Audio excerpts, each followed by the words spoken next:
গাজীপুরের সাংবাদিকদের উপর হামলার প্রতিবাদে মানববন্ধন। রিয়া মনির তথ্য ভিডিও চিত্রে দেখুন বিস্তারিত। গাজীপুরের সাংবাদিক জুলফিকার আলী জুয়েলের উপর হামলার প্রতিবাদে মানববন্ধন অনুষ্ঠিত হয়েছে। বৃহস্পতিবার 25 সেপ্টেম্বর সকাল 11টায় জেলা প্রশাসক কার্যালয়ের সামনে জার্নালিস্ট ওয়েলফেয়ার অ্যাসোসিয়েশন, স্থানীয় সাংবাদিক সমাজ ও বিভিন্ন সাংবাদিক সংগঠন এ কর্মসূচির আয়োজন করে। মানববন্ধনে বক্তারা বলেন, সাংবাদিকরা সমাজের আয়না। তাদের উপর হামলা মানে মানুষের তথ্য জানার অধিকার হরণ করা। কোনাবাড়ী নিউ মন ফ্রেশ আবাসিক হোটেলের মালিক, ম্যানেজার ও স্টাফাররা সাংবাদিক জুলফিকার আলী জুয়েলকে প্রকাশ্যে লাঞ্ছিত করেছে। এই ঘটনায় দ্রুত আসামিদের গ্রেপ্তার ও দৃষ্টান্তমূলক শাস্তির দাবি জানান তারা।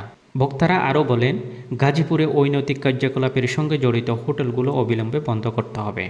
একই সঙ্গে সাংবাদিক নিরাপত্তা আইন প্রণয়ন ও বাস্তবায়নেরও জোর দাবি জানান। অন্যথায় সাংবাদিক সমাজ বৃহত্তর আন্দোলনে যাবে বলে হুঁশিয়ারি দেন তারা।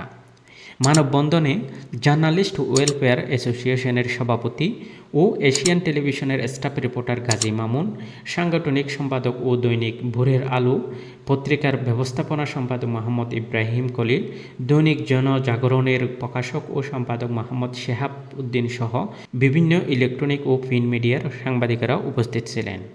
সাংবাদিকেরা প্রশাসনের কাছে অবিলম্বে হামলাকারীদের গ্রেপ্তার ও হোটেল মন ফ্রেশ বন্ধের দাবি জানান। হোটেল থেকে নিচে নামতে যায়, ওই সময় আমরা তাকে পথ রোধ করি, তাদের কাছে জিজ্ঞাসাবাদ করি। এই জিজ্ঞাসাবাদ করা থেকে হোটেলের মালিক, স্বপন, স্টাফ সহ, ম্যানেজার এবং স্টাফ সহ তারা আমার উপর আক্রমণ করে। আমি একটা বিষয় জানাতে চাই, সাংবাদিক কখনো কারোর গোলামি করে না। সাংবাদিক কখনো অপরাধীকে ছাড় দেয় না, সে যে ব্যক্তি হোক না কেন।